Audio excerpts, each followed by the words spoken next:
નમસ્કાર વિદ્યાર્થી મિત્રો, લાસ્ટ લેક્ચરની અંદર આપણે ચેપ્ટર 9ની શરૂઆત કરેલી જૈવ અણુઓ અથવા બાયોમોલિક્યુલ્સ. તો ટોપિકને આગળ વધારતા પહેલાં લાસ્ટ ટાઈમનું થોડું રિવિઝન કરી લઈએ. તો સૌપ્રથમ આપણે જોયેલું કે પૃથ્વીના પોપડાની અંદર અને માનવ શરીરની અંદર અથવા અન્ય સજીવની અંદર જે તત્વો જોવા મળે છે તે બંનેમાં સમાન જોવા મળતા હોય છે, એટલે એક જેવા તત્વો રહેલા છે, જેવા કે કાર્બન અને હાઇડ્રોજન. બરાબર. પણ સામાન્ય રીતે મનુષ્ય સજીવની અંદર અમુક તત્વોનું પ્રમાણ વધુ નોંધાયેલું છે, જે પૃથ્વીના પોપડામાં રહેલું છે તે. અને આ તત્વો કયા છે તે રાસાયણિક પૃથ્થકરણ દ્વારા જાણી શકાય છે. સૌપ્રથમ આપણે પર્સન્ટેજ વજનને આધારે ભૂપડ અને માનવ શરીરમાં કયા તત્વો રહેલા છે અને કેટલા પ્રમાણમાં રહેલા છે તેની માહિતી મેળવેલી. તેની અંદર સૌથી વધુ આપણે જોઈએ ભૂપડની અંદર તો ઓક્સિજન છે. બરાબર. તે જ માનવ શરીરમાં પણ સૌથી વધુ માત્રામાં રહેલું છે. બરાબર. અને ત્યારબાદ માનવ શરીરની અંદર સૌથી ઓછું ગણીએ જે અવગણ્ય હોય તેવું તો સિલિકોન, અને તેનાથી થોડું વધુ મેગ્નેશિયમ. બરાબર. તો ચડતો ક્રમ ઉતરતો ક્રમ જે આપણે ચર્ચા કરેલી તે રીતે ખાસ યાદ રાખવાનું. પછી રાસાયણિક સંયોજનોનું પૃથ્થકરણ આપણે ભણેલા, જેની અંદર કાર્બનિક દ્રવ્યો અને અકાર્બનિક દ્રવ્યોની માહિતી આપણે મેળવેલી. તો કાર્બનિક દ્રવ્યો માટે જોયેલું કે જીવંત પેશી જે વનસ્પતિ કોષ હોય અથવા પ્રાણી પેશી, યકૃત અથવા કોઈ શાકભાજીનો ટુકડો, તો તેને ક્રશ કરી તેના અંદર ટ્રાયક્લોરો એસિટિક એસિડ ભેળવવામાં આવી સ્લરી તૈયાર કરવામાં આવી. ત્યારબાદ સ્લરીને ચીઝ ક્લોથ વડે ગાળણ કરવામાં આવતા બે પ્રકારના પદાર્થો પ્રાપ્ત થાય. એક જે ઘડાઈને નીચેની તરફ જાય છે જે એસિડ દ્રાવ્ય ભાગ, અને ઉપરની તરફ જે ઘટકો રહેશે તે એસિડ અદ્રાવ્ય ભાગ. એસિડ દ્રાવ્ય ભાગની અંદર જુદા જુદા જે કાર્બનિક ઘટકો રહેલા હોય તેમને ક્રોમેટોગ્રાફી અને સેન્ટ્રીફ્યુગેશન ટેકનિક દ્વારા અલગ કરવામાં આવે છે અને સ્પષ્ટ જાણી શકાય છે કે કયા દ્રવ્યો રહેલા છે તે.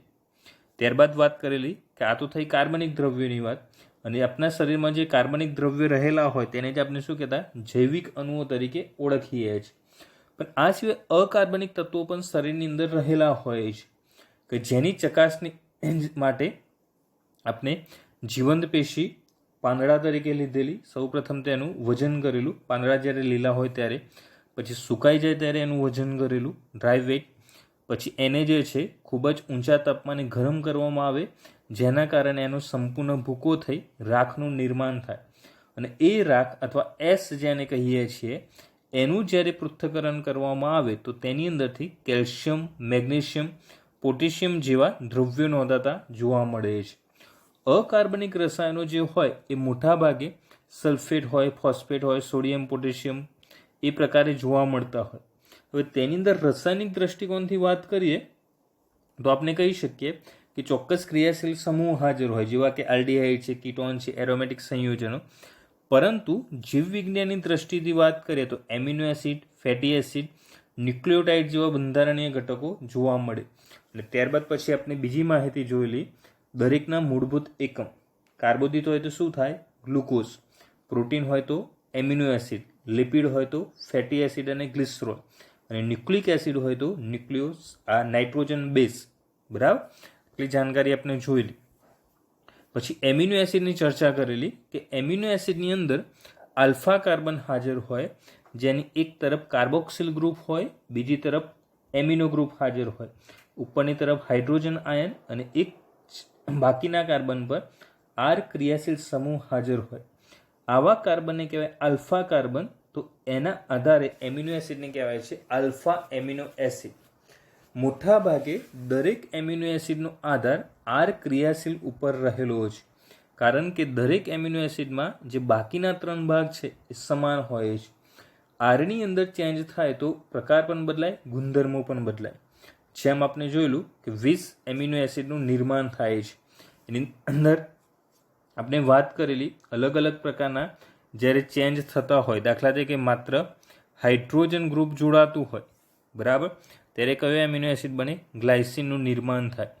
મિથાઇલ માત્ર જોડાય તો શું થાય? એલેનિનનું નિર્માણ થતું જોવા મળે છે. બરાબર. તો એ જે છે ખાસ. પછી હાઇડ્રોક્સી મિથાઇલ તો સેરિનનું નિર્માણ થશે. પછી બીજા બે ખાસ યાદ રાખવાના છે, સલ્ફર તત્વ ધરાવતા, તો સલ્ફર તત્વ ધરાવતામાં સિસ્ટીન અહીંયા જોઈ શકો છો એસ ગ્રુપ છે, બરાબર, અને બીજું છે એસ અહીંયા મિથ્યુનિન, જે મેં તમને આગળ પણ કહી દીધેલું છે કે સલ્ફર ગ્રુપ ધરાવતા 2 એમિનો એસિડ છે. કયા કયા? સિસ્ટીન અને મિથ્યુનિન, બરાબર. પછી આપણે બીજી ચર્ચા કરેલી કે અમુક એમિનો એસિડ એવા હોય કે જેની અંદર કાર્બોક્સિલ ગ્રુપ વધુ માત્રામાં હોય તો તેને એસિડિક કહેવાય, એમિનો ગ્રુપ વધુ હોય તો તેને બેઝિક કહેવાય, અને એ બંને જો સરખા હોય તો તેને તટસ્થ એમિનો એસિડ. અને જો ફિનાઇલ કે બેન્ઝીન રિંગ હાજર હોય તો તેને આપણે કહેતા હતા એરોમેટિક એમિનો એસિડ. અહીં આકૃતિમાં તમે જોઈ શકો છો ફિનાઇલ એનેનિન, ટ્રિપ્ટોફેન અને ટાયરોસિન, જે 3 કેવા છે? એરોમેટિક એમિનો એસિડ, બરાબર. તો એરોમેટિક એમિનો એસિડ જે છે એ ખાસ અગત્યના. પછી એસિડિક એમિનો એસિડની વાત કરીએ તો ગ્લુટામિન અથવા આ ગ્લુટામેટ થાય, આ ગ્લુટામિક એસિડ થશે, ગ્લુટામિન નહીં થાય, ગ્લુટામિક એસિડ અથવા ગ્લુટામેટ, બરાબર, જે સંપૂર્ણ એસિડિક એમિનો એસિડ તરીકે આપણે ઓળખીએ છીએ, બરાબર. એ આપણે ઉદાહરણ દ્વારા સમજેલા ગ્લાયસિન, એલેનિન, સેરિન. પછી ગ્લુટામેટ, પછી બેઝિક હોય તો કયું હતું? લાઇસિન. આ સિવાય ત્રીજું તટસ્થ, તો શું કહેતા? વેલાઇન ઉદાહરણ, જે સિંગલ ઉદાહરણ આપણે આણેલા. પછી એરોમેટિક એમિનો એસિડની આપણે વાત કરેલી, આ 3 હાજર હોય. પછી જોયેલું ઝ્વિટર આયન, કે સામાન્ય રીતે આયનીકરણ પામી શકે અને પરિવર્તનશીલ થઈ શકે, બરાબર. તો એવા સમૂહને આપણે કહેતા ઝ્વિટર આયનિક સ્વરૂપ. માત્ર NH2+ અને COOH- જોડે હાજર હોય તો તેને આપણે કહેતા ધ્રુવીકૃત. અને જો આયનિક સ્વરૂપ ન હોય અને મૂળભૂત સ્વરૂપે હોય તો તેને શું કહેવાય? અધ્રુવીકૃત, બરાબર.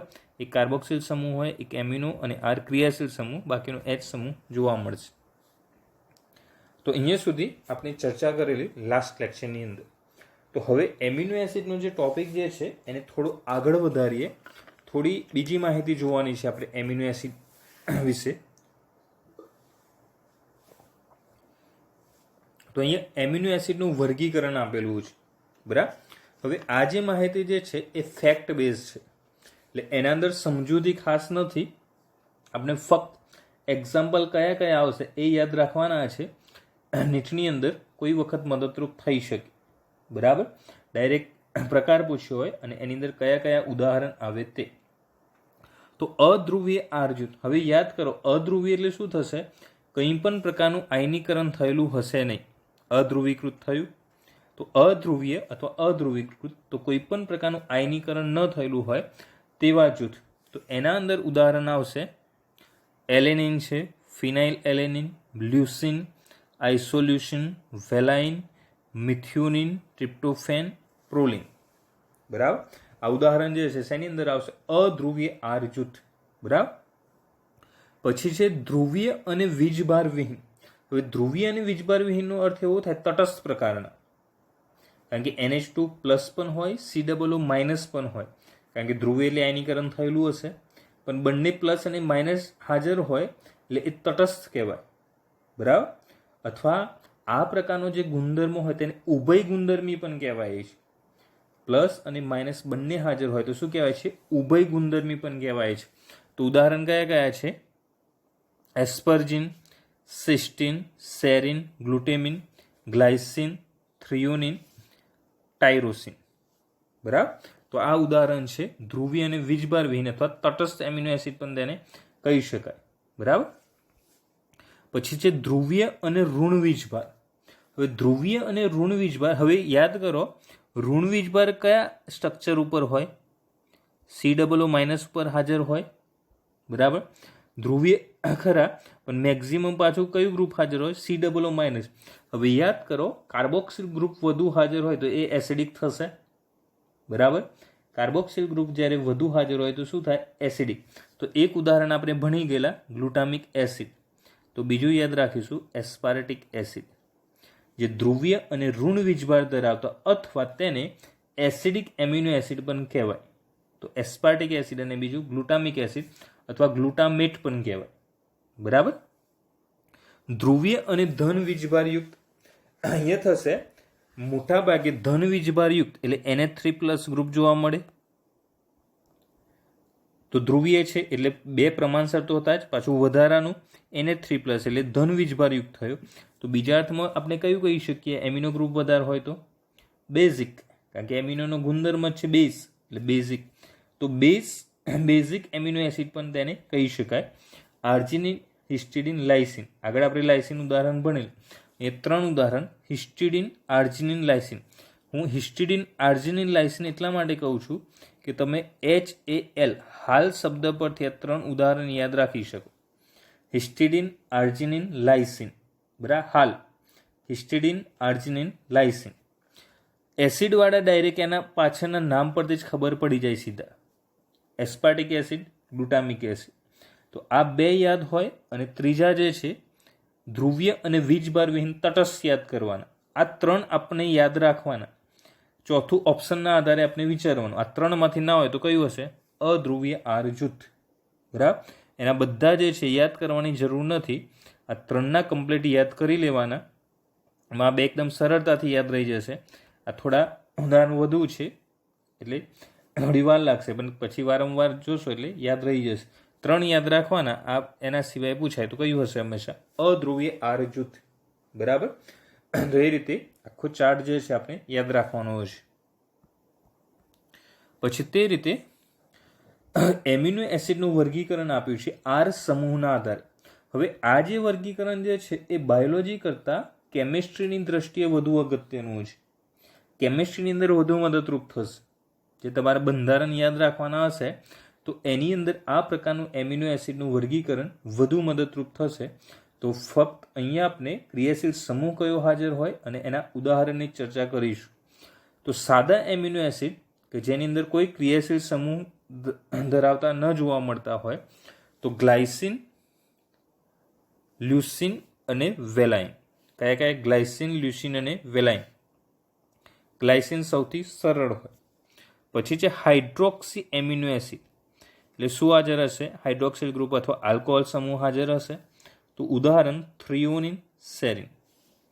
બેઝિક એમિનો એસિડ જે હાલ જ આપણે ચર્ચા કરી, NH2 ગ્રુપ વધુ હાજર હોય. તો લાઇસિન, આર્જિનિન અને હિસ્ટિડિન પણ તે આપણે જોયું. બરાબર, તો લાઇસિન, આર્જિનિન. સલ્ફરયુક્ત એમિનો એસિડ આગળ કીધા. આ ઉદાહરણ ખાસ અગત્યના, મેક્સિમમ ક્વેશ્ચન પૂછાય છે. સલ્ફરયુક્ત એમિનો એસિડ તો કયા છે? મિથિયોનિન અને સિસ્ટીન અથવા સિસ્ટીન અને મિથિયોનિન. પછી એસિડિક એમિનો એસિડ, એ પણ આગળ ઉદાહરણ આપણે જોયા. એસ્પાર્ટિક એસિડ અને ગ્લુટામિક એસિડ. બરાબર, એસિડ એમાઇડ એમિનો એસિડ કે જેની અંદર એમાઇડ ગ્રુપ જે છે CONH2 એમાઇડ ગ્રુપ હાજર હશે. બરાબર, તો એક કાર્બોક્સિલ સમૂહ જે હોય એ એમાઇડમાં રૂપાંતર પામેલો હોય. ઉદાહરણ એસ્પર્જિન, ગ્લુટામાઇન. 2 જે છે એના ઉદાહરણ થશે. પછી છે હિટ્રોસાયક્લિક વિષમ ચક્રીય એમિનો એસિડ. બરાબર, એટલે એ રિંગ જોવા મળશે પરંતુ ડિફરન્ટ પ્રકારની હોય. 2 પ્રકારની રિંગો જોવા મળતી હોય. જો એક જ પ્રકારની રિંગ હાજર હોય, બરાબર, તો તેને આપણે કહીએ છીએ એરોમેટિક. બરાબર, એરોમેટિક તરીકે જસ્ટ આપણે ઓળખીએ છીએ. અથવા એવું કહી શકાય કે બેન્ઝિન રિંગ સિવાય એના સાથે કોઈ બીજી રિંગ પણ જોડાયેલી હોય તો તેને હિટ્રોસાયક્લિક કહેવાય. દાખલા તરીકે આપણે વિચારીએ કે આ બેન્ઝિન રિંગ છે. બરાબર, પણ એના સાથે કોઈ સાયક્લોપેન્ટેન રિંગ જોડાયેલી છે. આ પ્રકારની સાયક્લોપેન્ટેન રિંગ જોડાઈ છે તો તેને હિટ્રોસાયક્લિક કહેવાય. હિટ્રો એટલે શું થાય? ભિન્ન. સાયક્લિક એટલે ચક્રીય. તો ચક્રીય બંધારણ કેવા? ભિન્ન ભિન્ન. તો તેને કહેવાય હિટ્રોસાયક્લિક અથવા વિષમ ચક્રીય. ઉદાહરણ કયા? ટ્રિપ્ટોફેન અને હિસ્ટિડિન. સુગંધીદાર એમિનો એસિડ જે બેન્ઝિન રિંગ ધરાવતા હોય. હવે જો અહીંયા માત્ર 2 ઉદાહરણ આવશે, ફિનાઇલ એલેનિન અને ટાયરોસિન. હવે એ એરોમેટિક એમિનો એસિડ છે પણ અહીંયા માત્ર કઈ રિંગને ધ્યાનમાં લીધી છે? બેન્ઝિન રિંગને. એટલા માટે એરોમેટિક હોવા છતાં અહીંયા ટ્રિપ્ટોફેનનો સમાવેશ કર્યો નથી, કારણ કે ટ્રિપ્ટોફેનમાં આ પ્રકારની રિંગ હોય, માત્ર બેન્ઝિન ન હોય. બરાબર, એક સાયક્લોહેક્ઝન રિંગ હોય અને એક સાયક્લોપેન્ટેન રિંગ હોય. એટલે બેન્ઝિન રિંગથી થોડી અલગ રિંગ હાજર હોય એટલા માટે ટ્રિપ્ટોફેનને હિટ્રોસાયક્લિકમાં સમાવેશ કર્યો છે. હિસ્ટિડિન પણ આપણે આની અંદર જ યાદ રાખીશું. આગળ ભલે આપણે પેલા ચાર્ટની અંદર 3 ઉદાહરણ જોડે યાદ રાખેલા, હિસ્ટિડિન, આર્જિનિન, લાઇસિન. પરંતુ બંધારણની દ્રષ્ટિએ હિસ્ટિડિન જે છે એ હેટ્રોસાયક્લિક આવશે. એટલે હાલમાં જે આપણે ચર્ચા કરીએ છીએ માત્ર કેમિકલી બંધારણને આધારે ચર્ચા કરીએ છીએ, બરાબર. એટલે ખાસ કરીને તમે આખું વર્ગીકરણ જોશો તો 3 પ્રકારે વિભાજન થશે, જે ઓલરેડી આપણે કાલે ચર્ચા કરેલી તે એસિડિક, બેઝિક, તટસ્થ, એરોમેટિક. પછી હમણાં જ આગળ આપણે ચર્ચા કરી કયા પ્રકારની રચના હાજર હોય, અને આ ત્રીજું છે કેમિકલી. તો આ કેમિકલ જે છે એ કેમિસ્ટ્રીની દ્રષ્ટિએ ખૂબ અગત્યનું, કારણ કે સ્ટ્રક્ચરલી સમાન હોય એટલે ઝડપથી યાદ રહી જાય. એટલા માટે આના કરતાં ખાસ અગત્યના આ જે ગ્રુપ જે છે તે, બરાબર, અને આગળ જે આપણે ચર્ચા કરી ગયેલા છે એના ઉદાહરણ, આ જે આપણને ક્લાસિફિકેશન આપ્યું છે તે ક્લાસિફિકેશન ને આ 3 ઉદાહરણ આપણા માટે ખાસ અગત્યના. સ્ટ્રક્ચર જે છે આપણે ચોપડીની અંદર આપ્યા હોય એટલા જ બાયોલોજી માટે તૈયાર કરવાના રહેશે. કેમિસ્ટ્રી અંદર તમારે વધારે તૈયાર કરવાના થશે, બરાબર, પણ બાયોલોજીની દ્રષ્ટિએ જે ટેક્સ્ટ બુકની અંદર જે આપેલા હોય એટલા જ એમિનો એસિડ તૈયાર કરવાના છે. પરંતુ નીટની અંદર લાંબા સમય સુધી આપણને યાદ રહે એ માટે બીજા પણ અત્યારે જોડે તૈયાર કરવા. દાખલા તરીકે એરોમેટિક એમિનો એસિડ, ફિનાઇલ રિંગ આપણા મગજમાં ફિટ હશે. એ ફિનાઇલ રિંગ ફિટ ક્યારે થાય કે એનું બંધારણ આપણને ખબર હોય તો જ, એનું સ્ટ્રક્ચર ખબર હોય તો જ. એટલે અમુક જે આગળ ઉદાહરણ બને એ ભલે ચોપડીમાં અમુક ન હોય એના બંધારણ, પણ આપણે બંધારણ યાદ રાખીશું એટલે એમસીક્યુમાં આપણી ભૂલ ન પડે, બરાબર. પછી છે જરૂરિયાતના આધારે વર્ગીકરણ. એમિનો એસિડ જરૂરિયાતને આધારે કયા પ્રકારના છે. હવે આવશ્યક એમિનો એસિડ જે છે એ એવા એમિનો એસિડ છે કે જેનું નિર્માણ શરીરમાં થતું નથી. હવે વિચારીએ કે શરીરમાં જેનું નિર્માણ ન થતું હોય તો આપણે શું કરીએ, બહારથી લેશું. દાખલા તરીકે રોટલી શાક દ્વારા આપણને એનર્જી પ્રાપ્ત થાય છે, બરાબર. એ શરીરમાં ડાયરેક્ટ શરીર કોઈ નિર્માણ કરતું નથી. આપણે એ શાક રોટલી ખાઈએ તો આપણને એનર્જી પ્રાપ્ત થાય છે, બરાબર. એટલે જે શરીરમાં ન હોય તે બહારથી લેવું જરૂરી છે. એટલે કે જે એમિનો એસિડનું શરીરમાં નિર્માણ ન થતું હોય તો ખોરાક દ્વારા મેળવવામાં તેનું નિર્માણ શરીરમાં થતું નથી, તેને ખોરાક દ્વારા મેળવવામાં આવે છે, બરાબર. આનો અર્થ એવો થશે, શરીર નિર્માણ કરતું નથી એટલે બહારથી એ પ્રકારના ઘટકો આપણે ખાવા પડે જેનાથી એ પ્રકારનો ખોરાક લેવાથી એ એમિનો એસિડ આપણને પ્રાપ્ત થાય. તો એ કયા એમિનો એસિડ છે? વેલાઇન, લ્યુસિન, આઇસોલ્યુસિન, થ્રિયોનિન, લાઇસિન, ટ્રિપ્ટોફેન, ફિનાઇલ એલેનિન, બરાબર, જે આવશ્યક એમિનો એસિડ છે. બીજા છે અર્ધ આવશ્યક એમિનો એસિડ આર્જિનિન, હિસ્ટિડિન. આર્જિનિન, હિસ્ટિડિન જે છે એ અર્ધ આવશ્યક એમિનો એસિડ છે. બિન આવશ્યક એમિનો એસિડની વાત કરીએ તો ચયાપચય દરમિયાન કાર્બોદિત અને લિપિડમાંથી સંશ્લેષણ પામે છે. મનુષ્યમાં તેની સંખ્યા 12 જેટલી છે. હવે આ શબ્દ ખાસ અગત્યનો થાય છે આપણા માટે. શા માટે ખાસ અગત્યનો થાય કે હકીકતમાં એમિનો એસિડ કોનો મૂળભૂત એકમ છે? પ્રોટીનનો, બરાબર. તો પ્રોટીન એક જૈવિક અણુ તરીકે અલગ છે, કાર્બોદિત અને લિપિડ પણ અલગ છે. પણ અહીંયા બિન આવશ્યકમાં શું થાય છે, નિર્માણ શેમાંથી થાય છે? કાર્બોદિત અને લિપિડમાંથી. એટલા માટે એનું મહત્વ વધી જાય છે. પ્રોટીનમાંથી થતું નથી. શેમાંથી થાય? કાર્બોદિત અને લિપિડમાંથી. તો ઉદાહરણ alanine, aspartic acid, cysteine, glutamic acid વગેરે. પ્રોલિન અને હાઇડ્રોક્સી પ્રોલિનમાં NH2 સમૂહને બદલે NH ઇમિનો સમૂહ આવેલો હોય તેથી તેને ઇમિનો એસિડ્સ કહે છે. કયા બે ઉદાહરણ? પ્રોલિન અને હાઇડ્રોક્સી પ્રોલિન. અગત્યના ઉદાહરણ શેના? ઇમિનો એસિડ્સના, પ્રોલિન અને હાઇડ્રોક્સી પ્રોલિન. તો અહીંયા જે છે સમજવાના શબ્દો આવશ્યક અને બિન આવશ્યક એમિનો એસિડ હતા. આવશ્યકનો અર્થ એવો થશે કે શરીર નિર્માણ કરતું નથી એટલે બહારથી લેવા પડે છે, જરૂરી થઈ જાય છે એને લેવા. એટલા માટે શબ્દ શું છે? આવશ્યક. અને બિન આવશ્યક એટલે શરીર નિર્માણ કરે છે એટલે બહારથી જરૂર પડતી નથી. તો એને આપણે બિન આવશ્યક એમિનો એસિડ તરીકે ઓળખીએ છીએ, જેની સંખ્યા કેટલી હોય આપણા શરીરમાં હાજર? 12.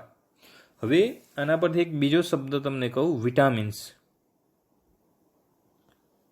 વિટામિન્સની વાત કરીએ તો વિટામિન્સ જે હોય છે એના અત્યારે ખાલી એક ક્લાસિફિકેશન યાદ રાખવાનું છે કે વિટામિન્સ જે હોય છે એ બે પ્રકારના હોય છે.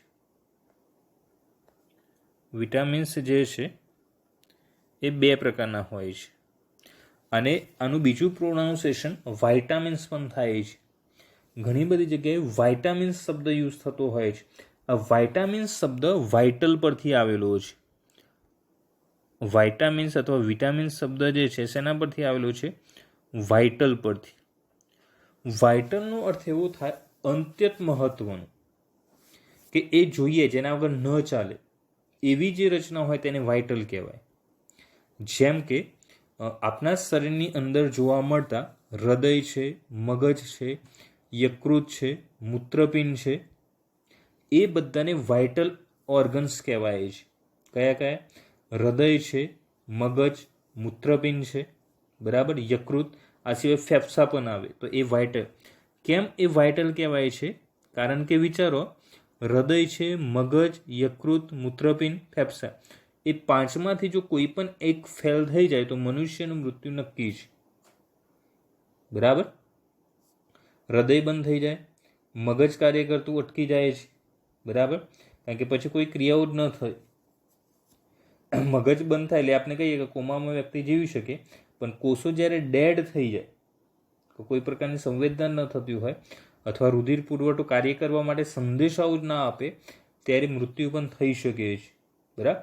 ફેફસા છે, શુદ્ધિકરણ ન થાય તો પણ શરીરની અંદર ઝેરી દ્રવ્યો જમા થઈ જાય. યકૃતનું પણ કાર્ય એ જ છે, પિત્તરસનો ત્યાગ કરે, પણ એ જો ત્યાગ ન થાય તો કમળો થઈ જાય અને વધારે અસર થાય તો મૃત્યુ થાય. એટલા માટે એને વાઇટલ ઓર્ગન્સ. તો વાઇટલ શબ્દ પરથી વાઇટામિન્સ અથવા વિટામિન્સ શબ્દ આવ્યો છે. વિટામિન્સ બે પ્રકારના હોય છે, ચરબીમાં દ્રાવ્ય વિટામિન્સ અને પાણીમાં દ્રાવ્ય વિટામિન્સ. ચરબીમાં દ્રાવ્ય વિટામિન્સમાં યાદ રાખવાના છે એ, ડી, ઈ અને કે. કયા છે? એ, ડી, ઈ, કે જે ચરબીમાં દ્રાવ્ય વિટામિન છે. જ્યારે પાણીમાં દ્રાવ્ય માત્ર બે જ વિટામિન છે, બી અને સી. બી આખું કોમ્પ્લેક્સ હોય, એની અંદર B1 આવે, B2 આવે, B3 આવે, B5, B7, B9, B12, આ બધાનો સમાવેશ થાય બી કોમ્પ્લેક્સ. અને વિટામિન સી, લીંબુ આપણે જોઈએ તો પાણીમાં નાખશે તો ઓગળી જશે. કેમ? કારણ કે વિટામિન સી હોય તેની અંદર. તો બી અને સી પાણીમાં દ્રાવ્ય છે અને વિટામિન્સ ચરબીમાં દ્રાવ્ય હોય તેવા છે, એ, ડી, ઈ, કે. બરાબર? જે ચરબીની અંદર જ દ્રાવ્ય થાય, જ્યારે બી અને સી પાણીમાં દ્રાવ્ય. તો વિટામિન્સ આપણા શરીરમાં મોટાભાગે આ કે જે છે આ એક જ નિર્માણ થાય છે, જ્યારે બાકીના આપણે બધા બહારથી લેવા પડે છે. એટલે આવશ્યક ઘટકો થઈ જશે, કારણ કે આવશ્યક એમિનો એસિડનો શબ્દ શું હતો? શરીર નિર્માણ કરતું નથી, એટલે આપણે બહારથી લેવા પડે છે. બરાબર? તો અહીંયા મોટાભાગે કે એટલું જ આપણું શરીર નિર્માણ કરે છે, બાકીના એ, ડી, ઈ, બી, સી આપણે જે છે બહારના માધ્યમ દ્વારા લેવા પડે છે. તો આ વિટામિન્સની માહિતી હાલ પૂરતી આટલી માહિતી જે છે નોટ્સ તરીકે લખી ને આપણે યાદ કરી લેવાની છે. બરાબર? દરેકના કેમિકલ નામ આપણે પછી ચર્ચા કરીશું.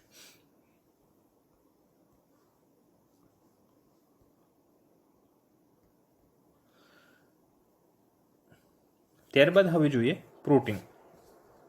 તો એમિનો એસિડની સંપૂર્ણ ચર્ચા કર્યા પછી હવે આ ટોપિકની અંદર બહુ કન્ફ્યુઝ ન થતા જે એડિશનલ ઇન્ફોર્મેશન છે તેને, અને એના માટે પણ ખાસ કે આ જે અગાઉના આટલા ઉદાહરણ કમ્પ્લીટ યાદ આપણને થઈ જાય.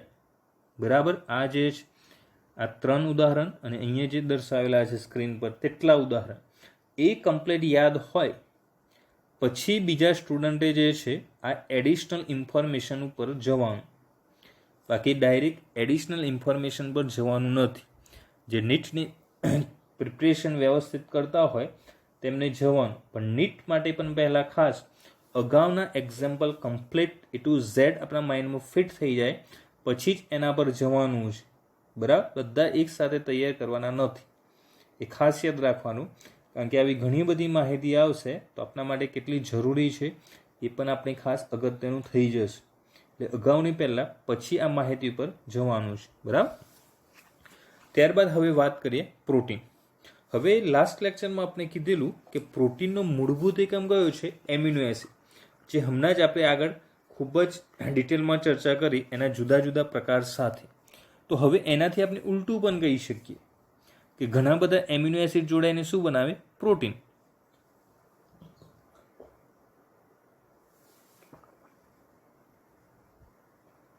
તો પ્રોટીન એ પોલીપેપ્ટાઇડ છે, જેમાં એમિનો એસિડની રેખીય શૃંખલાઓ પેપ્ટાઇડ બંધ વડે જોડાયેલી હોય છે. હવે યાદ કરો, કાલે આપણે દિવાલનું ઉદાહરણ સમજેલા કે દિવાલનો મૂળભૂત એકમ ઈંટ હોય.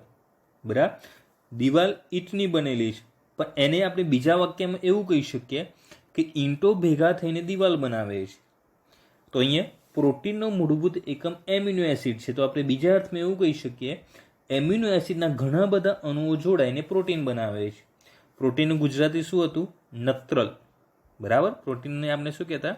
નત્રલ તરીકે ઓળખતા હતા. પોલીપેપ્ટાઇડ એટલા માટે પેપ્ટાઇડ નામનો બંધ હાજર હોય, જે આગળ આપણે અમને ચર્ચા કરીશું, અને એ ઘણી બધી સંખ્યામાં હોય. પોલી એટલે શું થાય? ઘણા બધા, અનેક. પોલી એટલે ખાલી જગ્યાવાળું પોલી નહીં. અહીંયા પોલી શબ્દ છે, પોલી શબ્દ નથી. પોલીપેપ્ટાઇડ, પોલીપેપ્ટાઇડ નહીં, પોલીપેપ્ટાઇડ એટલે એક કરતાં ઘણા બધા પેપ્ટાઇડ હાજર હોય, જેમાં એમિનો એસિડને રેખીય શૃંખલાઓ પેપ્ટાઇડ બંધ વડે જોડાયેલી હોય છે. બરાબર. પ્રત્યેક પ્રોટીન એમિનો એસિડનો પોલિમર છે. એમિનો એસિડના 20 પ્રકારો છે. હકીકતમાં એમિનો એસિડ 20 છે એ શબ્દ વધુ યોગ્ય રહેશે. 20 પ્રકારો છે એના કરતાં. પણ પ્રકારો શબ્દ કદાચ એટલા માટે વાપરેલો છે કે એના બંધારણ જુદા જુદા છે એટલા માટે. બાકી હકીકતમાં આપણે આગળ જોયું છે સંખ્યા જે હતી કેટલી હતી? 20.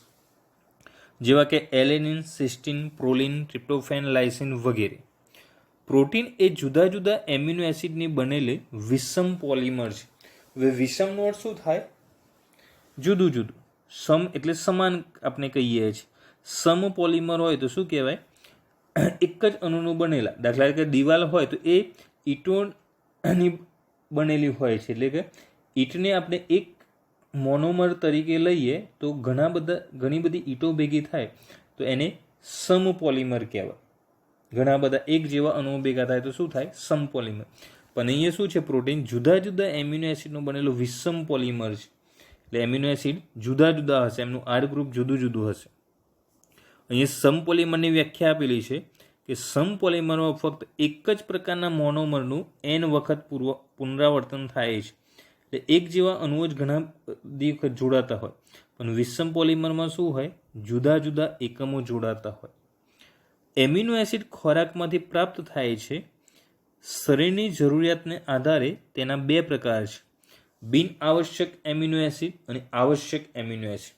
બિન આવશ્યક કે જે શરીરમાં બને છે, અને આવશ્યક એમિનો એસિડ જે આગળ હમણાં જ આપણે ચર્ચા કરી કે જે શરીરમાં બનતા નથી, જે આપણે બહારથી ખોરાક અથવા આહાર તરીકે લેવા પડે છે, તો તેને કહેવાય છે આવશ્યક. જો એટલું યાદ રાખવાનું, આવશ્યક એટલે જરૂરી, જે બહારથી લેવા પડે તે એને આવશ્યક, અને જે શરીરમાં બનતા હોય તેને કહેવાય બિન આવશ્યક. બરાબર. હવે આ પ્રોટીન એ પોલીપેપ્ટાઇડ છે. કઈ રીતે? થોડી માહિતી સમજી લઈએ. તો યાદ કરો, આપણે સ્ટ્રક્ચર ભણેલા ગઈકાલે જ. એક આર ગ્રુપ હતો. આર આપણે ઉપર લીધું છે, અહીંયા નીચે એચ લેશું. અહીંયા NH2 ગ્રુપ અને અહીંયા COOH. આપણે ધ્રુવીય સ્વરૂપ બતાવેલું નથી. બરાબર. અધ્રુવીકૃત સ્વરૂપ છે. એક સાઈડ કાર્બોક્સિલ ગ્રુપ, બીજી સાઈડ જે છે એમિનો ગ્રુપ. આની સાથે જ્યારે બીજું ગ્રુપ જ્યારે જોડાય,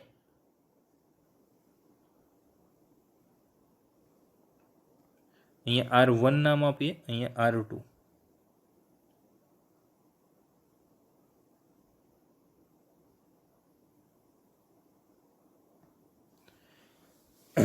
તો આ જે છે 2 એમિનો એસિડના બંધારણ છે.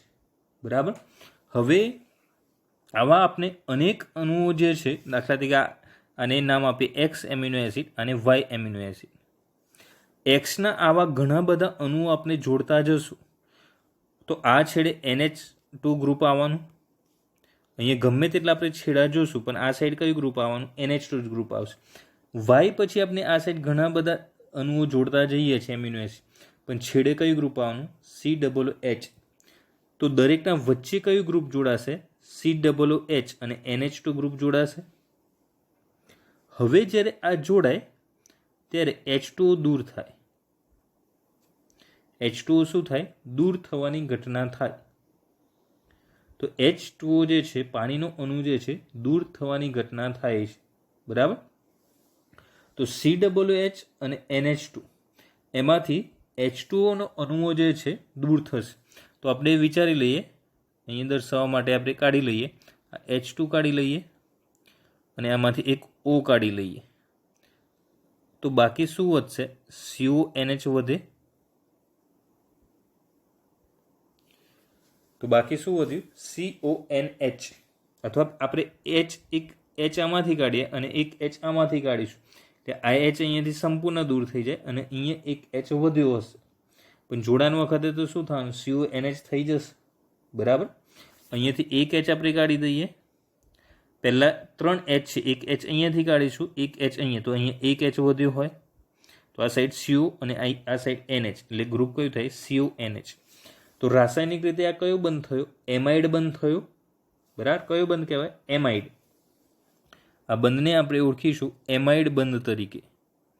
કેમિકલી અથવા રાસાયણિક રીતે એમાઇડ બંધ થશે, પરંતુ આ જ એમાઇડ બંધને કહેવાય છે પેપ્ટાઇડ બંધ. આ જ બંધને શું કહેવાય છે? પેપ્ટાઇડ બંધ તરીકે ઓળખવામાં આવે છે. હવે અહીંયા આપણે શું કર્યું છે? આ એક એક્સ એમિનો એસિડ હતું અને એક વાય એમિનો એસિડ હતું. આ બે જ એમિનો એસિડ જોડે આપણને પેપ્ટાઇડ બંધ પ્રાપ્ત થયો. તો એવા ઘણા બધા અહીંયા એમિનો એસિડ જોડાશે. વાય પછી ઘણા બધા જોડાયેલા હોય, એક્સ પછી ઘણા બધા એમિનો એસિડ, તો પ્રત્યેક વચ્ચે આવા અનેક પેપ્ટાઇડ બંધ જોડાયેલા હશે. તો અનેક પેપ્ટાઇડ બંધ જ્યારે જોડાય તો એને શું કહેવાય? પોલીપેપ્ટાઇડ. ખ્યાલ આવી ગયો? ફરીથી આ ઉદાહરણ સમજીએ. બે એમિનો એસિડ દર્શાવેલા છે. બરાબર. એક એક્સ એમિનો એસિડ, બીજો વાય એમિનો એસિડ. બંનેના વચ્ચેના જે સમૂહ છે, એક સાઈડનો કાર્બોક્સિલ સમૂહ અને બીજી બાજુનો એમિનો સમૂહ જોડાય ત્યારે H2O દૂર થાય છે, હાઇડ્રોલિસિસ પ્રક્રિયા થાય એટલે. તો બાકીનો ભાગ વધે છે CONH, જેને એમાઇડ અથવા પેપ્ટાઇડ બંધ કહેવાય છે. તો આ બે એમિનો એસિડ વચ્ચેની વાત થઈ, પણ પ્રોટીન તો આખી લાંબી શૃંખલા છે, વિષમ પોલિમરની શૃંખલા છે, એટલે ઘણા બધા એકમો જોડાયેલા હોય તો ઘણા બધા પેપ્ટાઇડ બંધ ભેગા થશે. તો ઘણા બધા પેપ્ટાઇડ બંધ જ્યારે હાજર હોય તો તેને કહેવાય છે પોલીપેપ્ટાઇડ. તો પ્રોટીન શું છે? પોલીપેપ્ટાઇડ તરીકે આપણે ઓળખીએ છીએ. બરાબર. તો એ પોલીપેપ્ટાઇડની આપણે ચર્ચા કરી. હવે છે પ્રોટીનના કાર્યો. પ્રોટીન કઈ રીતે કાર્ય કરે છે તે. તો સૌ પ્રથમ વાત કરીએ તો કોષરસ પટલમાંથી પોષક દ્રવ્યનું વહન. હવે યાદ કરો, કોષરસ પટલ એટલે પ્રાણી કોષનું સૌથી બહારનું પડ થશે. યાદ કરો કયું મોડેલ ભણેલા આપણે? સિંગર અને આન્સર નિકોલસન. બરાબર. સિંગર અને નિકોલસનનું મોડેલ કયું મોડેલ હતું? ફ્લુઇડ મોઝેઇક મોડેલ, જેમાં લિપિડના બે ભાગ હતા, એક શીર્ષવાળો ભાગ જલાનુરાગી અને પૂંછડીવાળો ભાગ જલ વિતરાગી. બરાબર. તો એ આખી જે રચના આપણે ભણેલા ને એના આધારે પેલા પ્રકાર ભણેલા, આપણે વ્યાખ્યાઓ ભણેલા. આશ્રુતિ, પ્રસરણ. આશ્રુતિની વ્યાખ્યા શું હતી? ઓછી સાંદ્રતાથી વધુ સાંદ્રતા ધરાવતા દ્રાવણ તરફ પાણી અથવા દ્રાવકના અણુઓનું વહન. વધુ સાંદ્રતા ધરાવતા દ્રાવણમાંથી ઓછી સાંદ્રતા ધરાવતા દ્રાવણ તરફ દ્રવ્યના અણુઓનું વહન, તો પ્રસરણ. બરાબર. પછી સક્રિય વહન, નિષ્ક્રિય વહન ભણેલા. ઉર્જાની જરૂરિયાત સર્જાય, સાંદ્રતા ઢોળાંશની વિરુદ્ધ દિશામાં હોય તો સક્રિય વહન, અને એનાથી બધા જ વિરોધી મુદ્દા નિષ્ક્રિય વહનમાં, એટલે કે ઢાળની દિશામાં હોય, એટીપીની જરૂરિયાત સર્જાતી નથી તો નિષ્ક્રિય વહન. બરાબર. તો એ પણ ખાસ જોઈ લેવાનું, યાદ ન હોય તો અગત્યનું છે. તો પહેલું જ કાર્ય છે કોષ રસ પટલમાંથી પોષક દ્રવ્યનું વહન. તો પ્રોટીન જે છે પોષક દ્રવ્યના વહનમાં ભાગ ભજવે. હકીકતમાં આ પ્રોટીન કઈ રીતે પોષક દ્રવ્યોના વહનમાં ભાગ ભજવે? તો પ્રોટીન જે છે એ વાહક તરીકે ભાગ ભજવતું હોય છે. વાહક અણુ તરીકે. યાદ કરો, અનુકૂલિત પ્રસરણ અથવા સાનુકૂલિત પ્રસરણ. પેલું મધવાળું ઉદાહરણ જોયેલું, મધ અને પાણીનું, અને બીજું ઉદાહરણ પ્રોટીનનું જોયેલું, અંતર્ગત બહિર્ગત પ્રોટીન. તો કોઈ અણુઓ જ્યારે વહન ન થવા દેતા હોય તો પ્રોટીનના અણુઓ વહન થવા દે તો એ વખતે વાહક તરીકે ભાગ ભજવે. એટલે પ્રોટીનનું પહેલું કાર્ય થાય કોષરસ પટલમાંથી પોષક દ્રવ્યોનું વહન. બીજું, સંક્રમિત અથવા ચેપી સૂક્ષ્મજીવો સામે રક્ષણ. કારણ કે આનો ગુણધર્મ હોય છે ઇમ્યુનોબોડીનો. બરાબર, ઇમ્યુનોબોડી એટલે શું? રોગ પ્રતિકારક શક્તિ વધારવી, જેના કારણે ચેપી અને સંક્રમિત સૂક્ષ્મજીવો સામે રક્ષણ મળશે. કેટલાક અંતઃસ્ત્રાવો સ્વરૂપે કાર્ય કરે, કેટલાક ઉત્સેચકો સ્વરૂપે કાર્ય કરે. આપણે આગળ આની ચર્ચા ઓલરેડી કરેલી છે કે બંને પ્રોટીનના બનેલા હોય. બરાબર, એટલે જે અમુક ઉત્સેચક તરીકે હોય અને અમુક અંતઃસ્ત્રાવ તરીકે ભાગ ભજવતા જોવા મળે છે. પછી અમુક પ્રોટીનના નામ આપેલા છે અને એના ચોક્કસ કાર્યો જે આપણે ખાસ યાદ રાખવાના છે. પહેલું પ્રોટીન છે કોલેજન નામનું પ્રોટીન. તો આંતરકોષીય આધારક પદાર્થ છે. અહીંયા ફર્સ્ટ આકૃતિ તમે જોશો તો આ જે જથ્થામાં દેખાય છે એ છે કોલેજન. આપણા શરીરમાં તંતુ ઘટક પેશી આવેલી હોય એના અંદર આ ખૂબ અગત્યનો ઘટક હોય છે કોલેજન નામનું પ્રોટીન, જેના દ્વારા કોલેજન તંતુનું નિર્માણ થતું હોય. બરાબર, તો આંતરકોષીય આધારક પદાર્થની અંદર કોલેજન ભાગ ભજવે. ટ્રિપ્સિન ઉત્સેચક છે. ટ્રિપ્સિન શું છે? ઉત્સેચક, જે પ્રોટીનના પાચન સાથે સંકળાયેલ છે. ઇન્સ્યુલિન શું છે? અંતઃસ્ત્રાવ. ઇન્સ્યુલિન જે છે અંતઃસ્ત્રાવ છે. સામાન્ય રીતે કઈ ગ્રંથિમાંથી સ્ત્રાવ થાય? તો યાદ રાખીશું સ્વાદુપિંડ. કઈ ગ્રંથિમાંથી? સ્વાદુપિંડ ગ્રંથિમાંથી. અને સ્વાદુપિંડના કયા કોષોમાંથી? બીટા કોષો. સ્વાદુપિંડ ગ્રંથિના બીટા કોષોમાંથી ઇન્સ્યુલિનનો સ્ત્રાવ થાય, અંતઃસ્ત્રાવ. બરાબર, અને ઇન્સ્યુલિનનું કાર્ય શું હોય? તો ગ્લુકોઝનું પ્રમાણ ઘટાડે. ગ્લુકોઝનું પ્રમાણ શું કરે? ઘટાડવાનું કાર્ય કરે. કોણ? ઇન્સ્યુલિન. એટલા માટે આનો મોટાભાગે ઉપયોગ થતો હોય છે ડાયાબિટીસ દર્દીના પેશન્ટમાં. ડાયાબિટીસના જે દર્દીઓ હોય એમાં ગ્લુકોઝનું પ્રમાણ વધી ગયું હોય તો અન્ય કોઈ સોર્સ મદદરૂપ થતા ન હોય તો ગ્લુકોઝ જે છે એના પ્રમાણ ઘટાડવા માટે ઇન્સ્યુલિનનો ઉપયોગ થતો હોય છે. તો ઇન્સ્યુલિન જે છે એ ગ્લુકોઝનું પ્રમાણ ઘટાડે છે. નોંધ કરીને બીજો અંતઃસ્ત્રાવ આપણે યાદ રાખવાનો છે. બરાબર, બીજો અંતઃસ્ત્રાવ આલ્ફા કોષોમાંથી નિર્માણ થાય. સ્વાદુપિંડ ગ્રંથિના આલ્ફા કોષોમાંથી નિર્માણ થાય, જેનું નામ છે ગ્લુકેગોન અથવા ગ્લુકાગોન. ગ્લુકેગોન પણ કહેવાય છે અથવા ગ્લુકાગોન પણ કહેવાય છે, જેનું કાર્ય હોય છે ગ્લુકોઝનું પ્રમાણ વધારવાનું. શું છે? ગ્લુકોઝનું પ્રમાણ વધારવાનું. બરાબર, તો ફરીથી ઉદાહરણ સમજીએ કે ઇન્સ્યુલિન ક્યાંથી નિર્માણ થાય છે? સ્વાદુપિંડ ગ્રંથિના બીટા કોષોમાંથી. બરાબર, બીટા કોષોમાંથી સ્ત્રાવ થતો આ ઇન્સ્યુલિન અંતઃસ્ત્રાવ ગ્લુકોઝનું પ્રમાણ ઘટાડે છે. તો વધારતો કયો અંતઃસ્ત્રાવ હોય? ગ્લુકેગોન, જે સ્વાદુપિંડ ગ્રંથિના આલ્ફા કોષોમાંથી જ નિર્માણ થાય છે. તો પાછો પ્રશ્ન થાય, આ આલ્ફા કોષો અને બીટા કોષો શું છે? તો લેંગર હાન્સ નામના વૈજ્ઞાનિકે, લેંગર હાન્સ અથવા હેન્સ પણ કહેવાય છે, લેંગર હેન્સ અથવા લેંગર હાન્સ નામના વૈજ્ઞાનિકે એક કોષ સમૂહ શોધેલો, ચોક્કસ કોષોનો સમૂહ શોધેલો, જેને એના નામ પરથી જ ઓળખવામાં આવતો હતો લેંગર હેન્સનો કોષપુંજ અથવા લેંગર હેન્સનો કોષ સમૂહ. તો એ લેંગર હેન્સનો કોષ સમૂહ જે હતો તેની અંદર આવેલા કોષોમાંના આ બે કોષોના પ્રકાર હતા, આલ્ફા કોષો અને બીટા કોષો.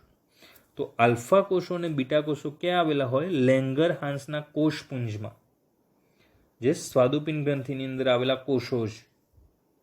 બરાબર, તો લેંગર હાન્સના કોષોની અંદર આલ્ફા અને બીટા કોષો આવેલા હોય, જે અનુક્રમે ગ્લુકેગોન અને ઇન્સ્યુલિનનો સ્ત્રાવ કરે અને ગ્લુકોઝનું નિયંત્રણ કરતા હોય.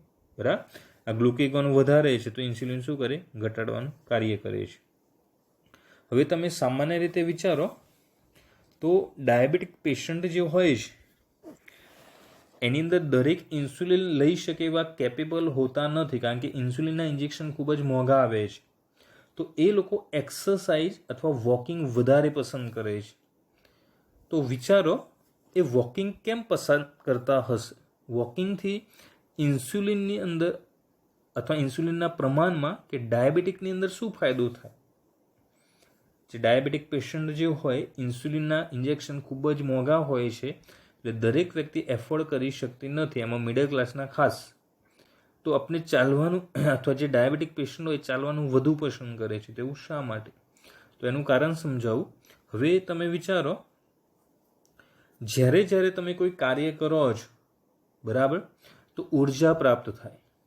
ઉર્જા માટે આપણે કીધું કે કયો જૈવિક અણુ જવાબદાર? કાર્બોદિત. પણ કાર્બોદિતનો મૂળભૂત એકમ કયો? ગ્લુકોઝ. તો એનો અર્થ શું થયો કે જ્યારે તમે કંઈ કાર્ય કરો છો તો ઉર્જા વપરાય છે, અને ઉર્જા જ્યારે વપરાય છે તો શરીરમાં રહેલો ગ્લુકોઝ પણ વપરાય છે.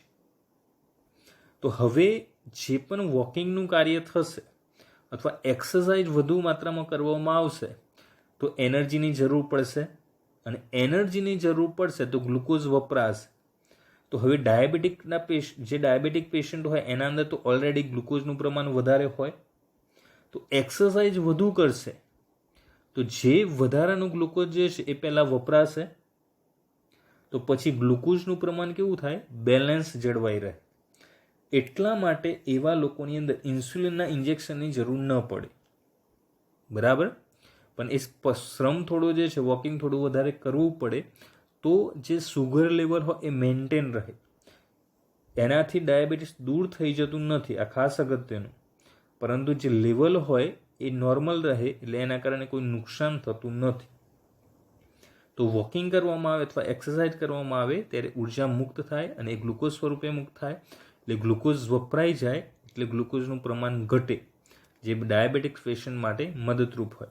હવે જે આપણે આ ડાયાબિટીસની જે ચર્ચા કરી એનો પ્રકાર યાદ રાખવાનો છે, ડાયાબિટીસ મેલિટસ,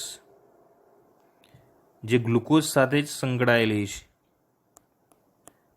કારણ કે ડાયાબિટીસ અત્યાર સુધી આપણે ડાયાબિટીસ શબ્દ યાદ રાખ્યો હશે, પણ હવે આગળ ડાયાબિટીસના આપણે બે પ્રકાર બનવાના આવશે, ડાયાબિટીસ મેલિટસ અને ડાયાબિટીસ ઇન્સિપિડસ. તો આપણે હાલ પૂરતો યાદ રાખીશું ડાયાબિટીસ મેલિટસ. બરાબર. તો ખ્યાલ આવી ગયો ઇન્સ્યુલિન વિશે. ત્યારબાદ છે એન્ટીબોડી, જે રોગકારકો સામે લડત આપે. હવે અહીંયા એન્ટીબોડીનું રચના દર્શાવેલી છે. એન્ટીજન અને એન્ટીબોડી શું હોય તે. હકીકતમાં એવો પદાર્થ કે જે શરીરની અંદર જ્યારે એન્ટર થાય શરીર માટે નુકસાનકારક હોય અને શરીર એના સામે પ્રતિરોધ દર્શાવે, તો એવા પદાર્થને કહેવાય છે એન્ટીજન. શરીરમાં એન્ટર થતો એવો પદાર્થ કે જે શરીર માટે નુકસાનકારક હોય તો શરીર એનાથી બચવા માટે શરીર પ્રતિરોધ દર્શાવશે, અને જે નુકસાનકારક ઘટક હોય એને શું કહેવાય? એન્ટીજન કહેવાય. અને શરીર એના સામે વિરુદ્ધ દર્શાવવા માટે જે રચના દર્શાવતું હોય એને કહેવાય એન્ટીબોડી. ગુજરાતીમાં જેને પ્રતિદ્રવ્ય કહેવાય. એન્ટીજન જે સેન્ટર થાય એનાથી બચવા માટે શરીર શું નિર્માણ કરે? એન્ટીબોડી અથવા પ્રતિદ્રવ્ય. તો એન્ટીજન જે છે દાખલ થાય, એન્ટીબોડી એના સામે પ્રતિકાર દર્શાવે. એન્ટીજનનું બીજું નામ યાદ રાખવાનું છે એગ્લુટિનોજન.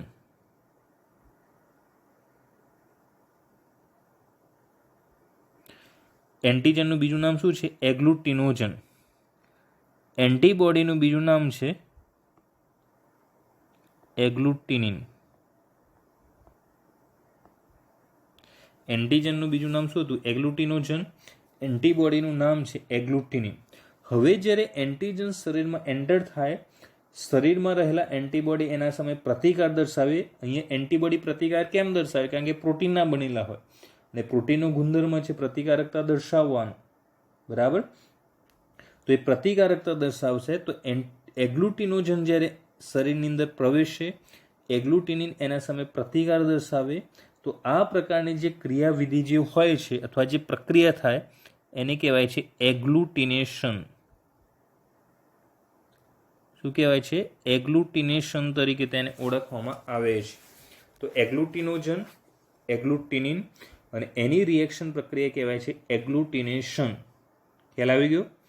અહીંયા જે શબ્દો આપણે ભણીએ છીએ ખૂબ જ અગત્યના છે. બધા જ શબ્દો નીટ માટે, બોર્ડ માટે, ગુજકેટ ત્રણેયની અંદર એટલા જ મદદરૂપ થશે. એટલે જે શબ્દો બીજા પણ કહેવામાં આવે છે એ પણ યાદ રાખવાના છે. તો એન્ટીજનનું બીજું નામ એગ્લુટિનોજન, એન્ટીબોડીનું એગ્લુટિનિન. બંને વચ્ચે રિએક્શન જ્યારે થાય એટલે શરીરની અંદર રોગકારક એન્ટર થાય, શરીર એના સામે પ્રતિકારકતા દર્શાવે, તો એ ક્રિયાને કહેવાય છે એગ્લુટિનેશન. બરાબર? આ એન્ટીજન બાઇન્ડિંગ સાઇટ છે. આનો અર્થ શું થાય કે આ ભાગે જ એન્ટીબોડીના આ ભાગે જ આ એન્ટીજન જોડાય, બીજા કોઈ ભાગે ડાયરેક્ટ જોડાઈ શકે નહીં. એટલે એન્ટીબોડી પછી આ ભાગેથી જ એના સામે પ્રતિકાર દર્શાવે, તો એને કહેવાય છે એન્ટીબોડી. તો એન્ટીબોડીનું કાર્ય આપણે જોયું કે રોગકારકો સામે લડત આપે. પછી જે રિસેપ્ટર અથવા ગ્રાહી, જે સંવેદનાગ્રાહી હોય, જેવા કે ઘ્રાણ, સ્વાદ, અંતઃસ્ત્રાવ વગેરે. હવે સંવેદનાગ્રાહી પરથી આપણને યાદ આવવું જોઈએ આપણા શરીરના સંવેદનાગ્રાહી અંગો કેટલા છે અને કયા કયા. અથવા ડાયરેક્ટ એવું પૂછાય કે આપણા શરીરના સંવેદી અંગો કેટલા અને કયા કયા છે. અથવા તેને સેન્સ ઓર્ગન્સ પણ કહેવાય છે. સેન્સ ઓર્ગન્સ એટલે સંવેદી અંગો. અને ઘણી વખત સેન્સ ના હોય એને આપણે શું કહેતા હોઈએ છીએ? Non sense. બરાબર? તો સેન્સ એટલા માટે રાખવી જરૂરી છે. તો સંવેદી અંગો 5 પ્રકારના છે.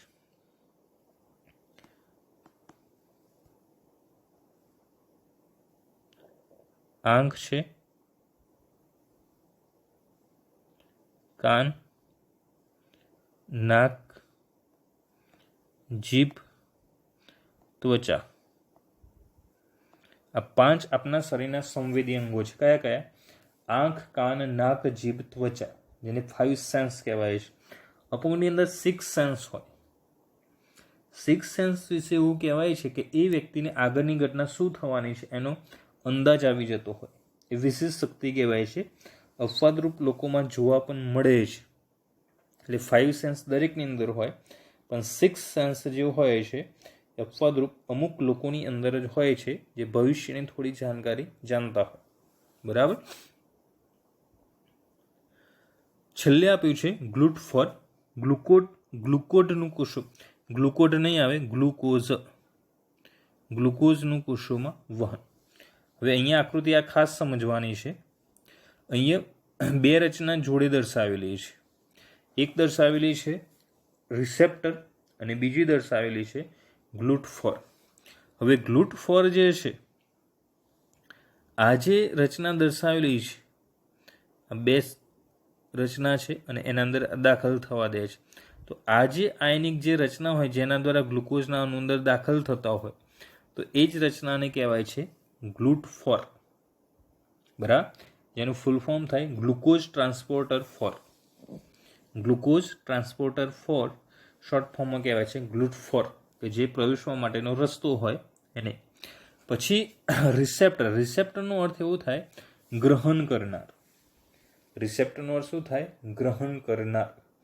ધારો કે આપણને ભૂખ લાગી અને આપણે મોઢાની અંદર કોળિયો મૂક્યો અને મુખ ગુહામાંથી પછી શરીરની અંદર, પેટની અંદર એન્ટર થયો, તો પેટે શું કર્યું? ગ્રહણ કર્યું કહેવાય. ઉદરમાં શું થયું? ગ્રહણ થયું કહેવાય. તો એ ગ્રહણ કરનાર પદાર્થ જો હોય એને ગ્રાહી પદાર્થ તરીકે ઓળખવામાં આવે છે. બરાબર? તો આ ગ્લુટ4 અને રિસેપ્ટર વિશેની આપણે વાત કરી. અને એનાથી પણ પછી બીજા 2 શબ્દો સૌથી અગત્યના, કે પ્રાણી સૃષ્ટિમાં મુખ્ય પ્રભાવી પ્રોટીનનું નામ છે કોલેજન. પ્રાણી સૃષ્ટિ જે આખું ઝૂઓલોજિકલ જે છે એની અંદર સૌથી અગત્યનો પ્રભાવી પ્રોટીન કયો છે? કોલેજન.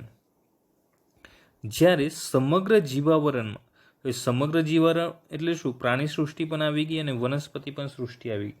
તો તેની અંદર સૌથી અગત્યનો છે રિબ્યુલોઝ બાયફોસ્ફેટ કાર્બોક્સાઇલેઝ ઓક્સિજનેઝ, જેને શોર્ટ ફોર્મમાં કહેવાય છે રૂબિસ્કો. શોર્ટ ફોર્મમાં શું કહેવાય છે? રૂબિસ્કો. Ribulose biphosphate કાર્બોક્સાઇલેઝ ઓક્સિજનેઝ. તો એ ઉદાહરણ યાદ રાખવાનું છે જે મુખ્ય પ્રભાવી પ્રોટીન સમગ્ર જીવાવરણ અને માત્ર સમગ્ર પ્રાણી સૃષ્ટિમાં પૂછાય તો કયો? કોલેજન. તો અહીંયા જે બધા દર્શાવેલા છે એ પ્રોટીનના નામ દર્શાવેલા છે. Collagen, trypsin, insulin, antibody receptor, ગ્લુટફોર, એ બધી પ્રોટીનની બનેલી રચના છે. આ સિવાય અમુક પ્રોટીન આગળ આપણે ચર્ચા કરી ગયા. કસામાં ફ્લેઝેલિન, વાળ નખમાં કેરોટીન અથવા કેરેટીન નામનું પ્રોટીન હોય. સૂક્ષ્મ નલિકામાં ટ્યુબ્યુલિન નામનું પ્રોટીન રહેલું હોય. બરાબર. દૂધમાં કેસીન નામનું પ્રોટીન હોય. મકાઈની અંદર લાઇસિન, ટ્રિપ્ટોફેન અને બ્રાઝિન નામનું એમિનો એસિડ રહેલા હોય જે પ્રોટીન બનવામાં ભાગ ભજવે છે. બરાબર. પ્રોટીન અગત્યના જૈવિક અણુઓ છે જે પેપ્ટાઇડ બંધ દ્વારા એમિનો એસિડ જોડાઈને બને છે. આમ પ્રોટીન એ એમિનો એસિડનો વિષમ પોલિમર છે જેમાં પેપ્ટાઇડ બંધ જોડાયેલા હોય છે. આમ પ્રોટીનને પોલીપેપ્ટાઇડ તરીકે પણ ઓળખવામાં આવે છે. પ્રોટીનમાં ભાગ ભજવતા એમિનો એસિડ બે પ્રકારના હોય છે: આવશ્યક એમિનો એસિડ અને બિન આવશ્યક એમિનો એસિડ. આવશ્યક એમિનો એસિડ ખોરાક દ્વારા મેળવવામાં આવે છે જ્યારે બિન આવશ્યક એમિનો એસિડનું સંશ્લેષણ શરીર કરે છે. આમ શરીરમાં 20 પ્રકારના એમિનો એસિડ જે છે રહેલા છે જે વિષમ પોલિમર છે. એમિનો એસિડના બંધારણની અંદર પેપ્ટાઇડ બંધ જે છે જોડાતા જતાં ઘણા બધા એકમો એકબીજા સાથે જોડાય છે જે પ્રત્યેક વિષમ પોલિમર છે અથવા જે એકમ જે છે એની અંદર જુદા જુદા ગ્રુપ હોય અને જ્યારે એક જોડાઈને એક શૃંખલા બનશે ત્યારે તેને વિષમ પોલિમર તરીકે ઓળખવામાં આવે છે. કારણ કે દરેકની અંદર આર ગ્રુપ જે છે જુદું જુદું બંધારણ ધરાવે છે જેના કારણે વિષમ પોલિમરનું નિર્માણ થાય છે.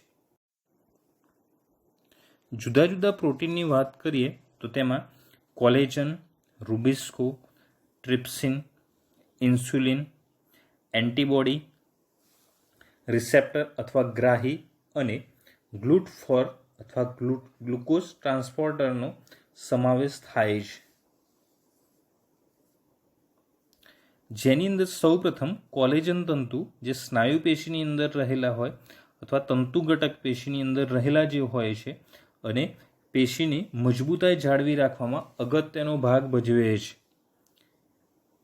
કોલેજન તંતુ સમૂહમાં આવેલા હોય છે. સમગ્ર જીવાવરણમાં જોવા મળતો રિબ્યુલોઝ બાયફોસ્ફેટ કાર્બોક્સાઇલેઝ ઓક્સિજનેઝ નામનો ઉત્સેચક ખૂબ જ વધુ માત્રામાં પ્રભાવી છે અને કાર્બન સ્થાપનની ક્રિયા દરમિયાન તે પ્રક્રિયક તરીકે અગત્યનો ભાગ ભજવે છે. ટ્રિપ્સિન જે ઉત્સેચક છે પ્રોટીનના પાચન સાથે સંકળાયેલ છે, જ્યારે ઇન્સ્યુલિન અંતઃસ્ત્રાવ છે જે ગ્લુકોઝનું પ્રમાણ ઘટાડવામાં મદદરૂપ કરે છે.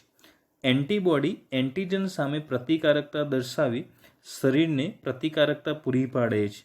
ગ્રાહી પદાર્થ દ્વારા અન્ય પદાર્થનું ગ્રહણ કરવામાં આવે છે અને તેને આગળ મોકલવામાં આવે છે, જ્યારે ગ્લુકોઝ ટ્રાન્સપોર્ટર અથવા ગ્લુટફોર દ્વારા ગ્લુકોઝના અણુઓનું વહન થતું જોવા મળે છે. આમ જુદા જુદા પ્રકારના પ્રોટીન જે હોય છે તે માનવ શરીર માટે અગત્યનો ભાગ ભજવે છે.